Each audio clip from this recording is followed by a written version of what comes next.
I am a 35 years old female, a musician, playing gigs and at an orchestra as a violinist. Rehearsals just resumed, so orchestra is my main source of income. ATM. My sister, she's 26, is a social worker, working 3 days a week, so minimal income, but she adores her job.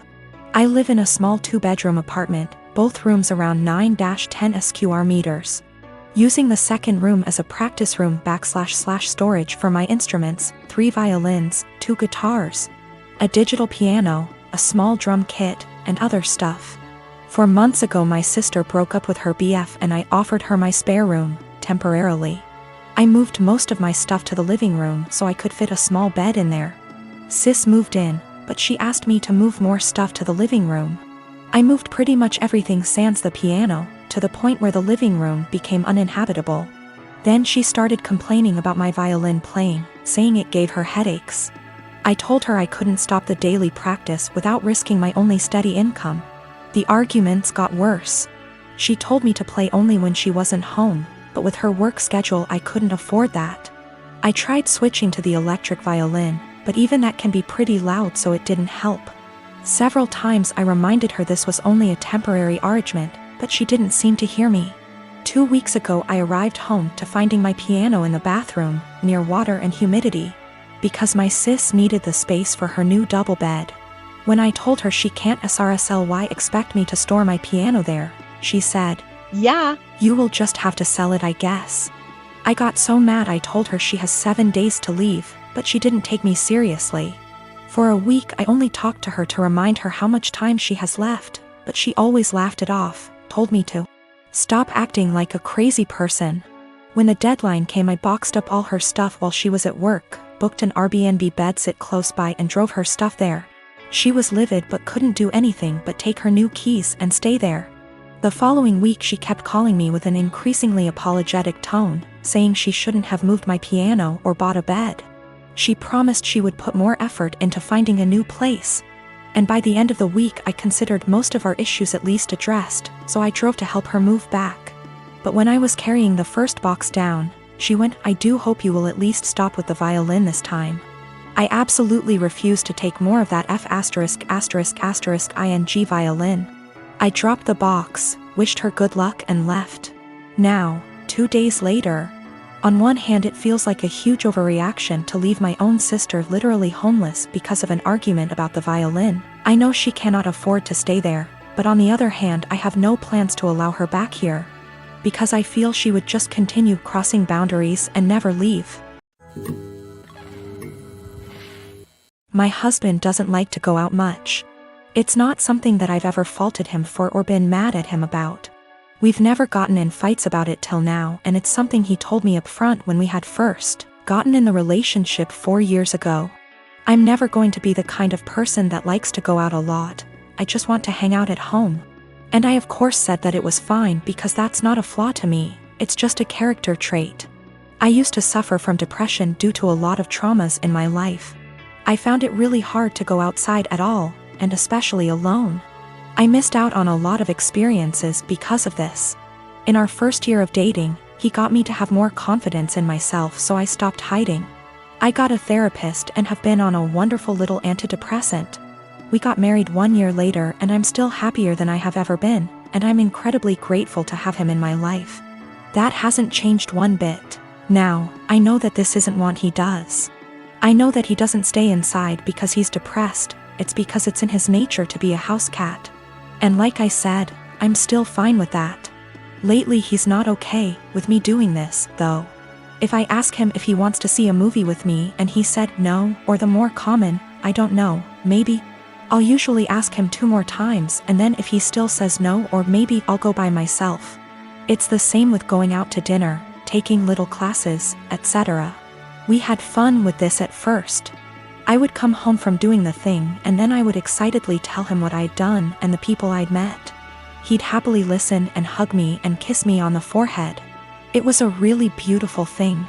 At one point we called it My Little Adventures, and I would take Polaroid pictures and show them to him and then hang them on the kitchen wall. It was a seriously beautiful point in our relationship, and the times that we would go out and take Polaroids together were some of the happiest times in my life. I even made it a point to have us go to things that he liked to do. It was great. It was seriously so great. About 2 years ago I asked him, "Hey, I've been really passionate about learning a language and eventually going to this language's place of origin. Do you want to study it with me and then go there too?" And he said no to the language, but maybe to going with me. Cut to now, and I'm pretty good at this language. I decided about 4 months ago that I am going to this place. I asked and he would still like to come with me, and he said no and got kind of upset that I had learned this language without him. "You're the one that's going to know anything. There's really no point in me going." I was kind of taken aback because during the process he was really supportive. I didn't really push it, but I apologized and went somewhere else to clear my head about things, and we were fine later on that day. I bought the tickets for me and my mother to go to the place about 4 weeks ago, and ever since then, things have been really tense. If I ask him to do minor things, like come to the grocery store with me, he gets a bit of an attitude. I can tell that he knows this is ridiculous though, because he'll say sorry almost immediately and be sad and quiet the rest of the time. I've tried to talk to him about what's bothering him, but he keeps either saying that it's nothing and he doesn't want to talk about it, or will tell me not to press it and then get mad and leave. I don't know what to do at this point. Our relationship has been so great, but I can feel things being strained. I can feel him kind of slipping away. I don't know what to do. I thought about buying him a ticket to the place anyway and surprising him, because I really would love it if he could go with me, and I know for a fact it's somewhere he's always been interested in. But I also don't want to force him, because I hate forcing people to do things. However, I also don't want to stop having these experiences for myself just because he doesn't want to. I've never faulted him for wanting to be at home, so why is he faulting me for wanting to be outside? I don't know how to talk to him or what to say. If I have to stop doing things, then I guess I will. But I also feel bad for having to stop, but it's not worth getting a divorce over or having things escalate that bad. I just don't know what to do or where to go from here. We had a bit of a long talk. I'm kind of a mix of exhausted, drained, and excited now. He said he feels like he's drowning in my success. I said I would learn a language, and I did it. I said I would lose 180 pounds, and I did it earlier in our relationship and got the skin surgery. I have a pretty stress-free job, and it's getting to him. He's been trying really hard to just be happy, but it's hard. He understands that it's wrong to feel this way, and between feeling guilty about it and feeling this way at all, it's just been taking its toll. He also has a skin condition that makes him feel cautious of going outside, especially in another country. I never thought this would be the problem, because he's always acted as though it's not a bother to him at all and he doesn't care. He's going to keep trying though, and to seek therapy independent of me because he thinks that he also may really be suffering from depression. Now, I have to say that we do have communication problems. Our friendship, 2 years before dating, started off long distance in Antwerp, so we're still kind of better with text talking than out loud speaking. Sometimes we have a hard time saying when things are bothering us out loud, so we'll text it out and then read off of that text because we find it hard to verbalize, and sometimes we just take things harder than we should. We've agreed to go to marriage counseling and we're making an appointment together tomorrow, so there are good things afoot. For more good news, he's agreed to go on vacation with me and my mother. I messed up in this, too. I like to think that hearing maybe or other apathetic answers instead of just yes or no didn't bother me, but it did. And sometimes, as some people pointed out, I would get kind of passive-aggressive about it. I'd ask him simply because it meant that I tried at times. I'm not proud of it, but it happened. I'm going to work on that more in myself as well. I have been with my partner for 7 years. We initially met online, and after meeting in person a few times, and realizing our affection for one another, we found it promising to move in together. I moved from California to Pennsylvania to be with him throughout graduate school. All was seemingly well during this time. I have never really had any reason to not trust him. I encouraged him to very much so, to try his best to make friends, or to explore hobbies on his own outside of the various ones we share, because I have my own passions. And I found we connected most when we met in the middle through conversations about these passions, through the act of explaining or showcasing what we've taken in or learned. Throughout these 7 years, he has struggled with very low self-esteem. And though I don't necessarily think of myself as the pillar of self-love, the depth of mine doesn't reach the low perception of his self-value. Because of this, he has seen and stopped seeing both a counselor and a therapist, and has been on medication to help for the last 6 months. Things were seemingly well between us, and continued to be pretty fluid. We continued to share things, and take long walks, and were pretty open-ended about where we stood in the relationship. If one was feeling a bit of an ebb, the other would pick up more of a share, and vice versa. However, things took a bit of a dip about 2 days ago when I felt the ebb and asked him about it. Initially, he said there was really nothing wrong. And perhaps I was just feeling this way because with our schedules we haven't been able to see one another for long periods of time like we are used to, which is true. But the feeling continued to irk me, and when I asked about it a second time, he confessed to me. He had begun talking to another girl from another country via Instagram direct messages. And though things between she and him never crossed the boundaries of platonic friendship, he really loved the initial rush of someone asking him questions about his favorite movie, his favorite album, his favorite book. All things he and I already know very well about one another. I asked if he'd sent any selfies, or anything risque, and he said no, though I can't confirm, because he deleted the messages. A good deal of me believes him, because of how open he was about the initial conversations to begin with. We slept apart, and I just felt really confused the entire night, because I couldn't really resonate with wanting that sort of attention from someone else. If anything, his yearning for that type of attention sort of hurt. It felt like I wasn't doing enough, or giving enough. The next morning, though I don't have an Instagram, and am not on the app, I went to check his using the desktop version, and found that posts where he once called me the love of his life, or a specific post with a gift I gave him that once said, "Greatest gift from the greatest girl," were still on his profile, but the words, girlfriend, or love of my life, were completed erased. With this realization, my confusion and hurt turned to very real heartache. I called him and asked if he had deleted these words from the specific posts, and with shame, he said yes, he did. When I asked why, he said it was because he just didn't want the attention from the girl asking him about himself to be disrupted if she found out he was in a long-term relationship. I guess this is where I asked the obvious and questioned why someone who is just asking about your favorite books, movies, etc., would be driven away by the fact that you have a girlfriend. And he said he didn't know why he did it, and that it was a massive mistake. At the risk of seeming toxic, and I will take full accountability for seeming so or being so, I asked him to please deactivate his Instagram for the time being while we sort through this, his Twitter as well. He did, and though I was feeling a bit of relief about that, I couldn't help but feel a bit saddened that he didn't choose to do that on his own for the benefit of our relationship. He had to wait for me to ask. Which again, just made me feel like such a toxic and controlling partner. Two things I always strive to be so far from. When he got home from work, we discussed everything at massive length, and he continued to swear up and down that these conversations pertained strictly to music, movies, and books, and he didn't have interest in her. Just interest in the initial rush of the attention he was receiving. We read a few articles, and he broke things down to me as his self-esteem has never been lower. Despite his career as a doctor being at a high, and his finances in order, he felt things with his music weren't taking off. And with that came a feeling that he wasn't special, and it was nice for someone to make him feel that way. I felt shame and asked him if I wasn't doing enough or giving enough to him to make him feel that way. He said, I defiantly was.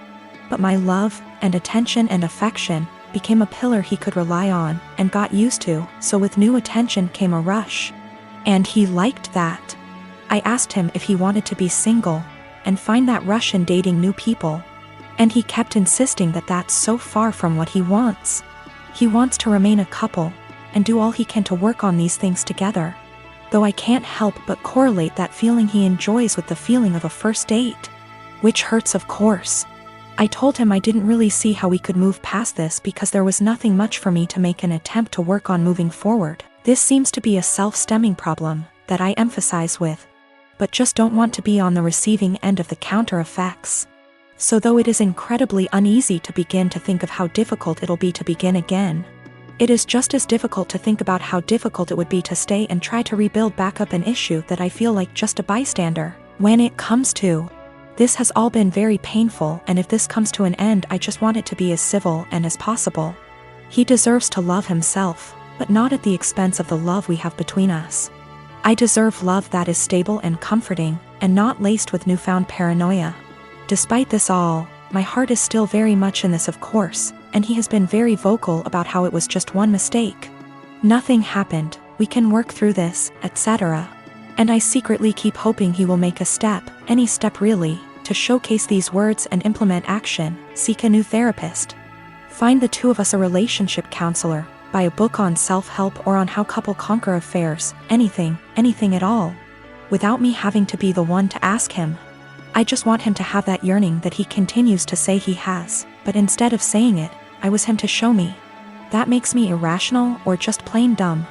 I believe to be in a state where I can handle either answer.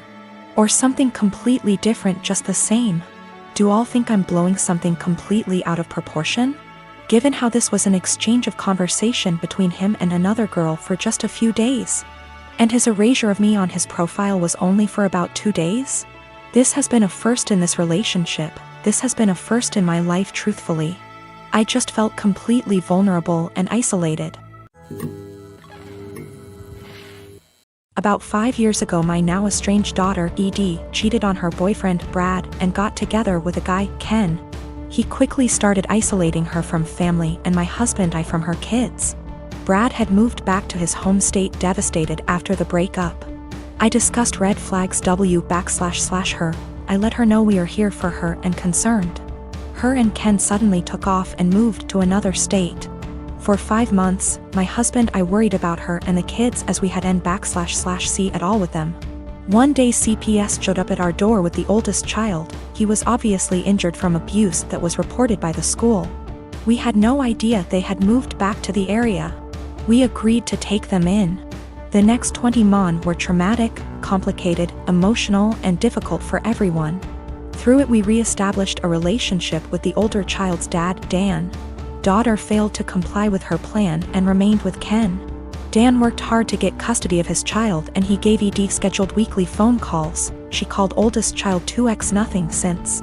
We agreed to permanent custody of youngest. In the process, I put aside the hurt Edie caused and agreed to scheduled weekly phone calls and supervised visits in person when schedules allowed. Legally, any or no contact is at my sole discretion. Ken was not allowed to interfere //attend. Edie quit calling //scheduling visits after 3 months. I reset the call schedule to 1 XEA month. No calls. 6 months later she calls and wanted me to drop everything for a visit the following day. I couldn't because I had to go back to work. Calls stopped again. She left Ken, has a new BF. I know nothing else about her life / whereabouts. She started calling again about a year ago and I let her know that if she was consistent with her monthly scheduled calls, we would move towards weekly calls again. She called 2 months in a row, skipped a couple months, then called 2 more months in a row. Last one happened to be night before child's birthday. She asked him what he wanted for his birthday. He said a call from her. The next day, as he blew out candles, he said, "My mom is gonna call now." He had the biggest smile on his face. Call never came. He refused my offer to call her. We survived an emotional meltdown. Next month, no call, just a text after with a lame timing excuse as to why and sorry about the birthday call, she didn't feel well. Following month, I get a text that Edie feels ill again, won't be calling. I am beyond frustrated at this point. I have looked past her refusal to rebuild a relationship with us, but when it comes to the kids my heart aches for them. Hey race, where I might be the I responded, parents do not get sick time. We all had COVID recently, including me, and I still took care of the children. If you do not have any time for him once a month, I don't want my time wasted with your excuses. Of course, calls stopped again.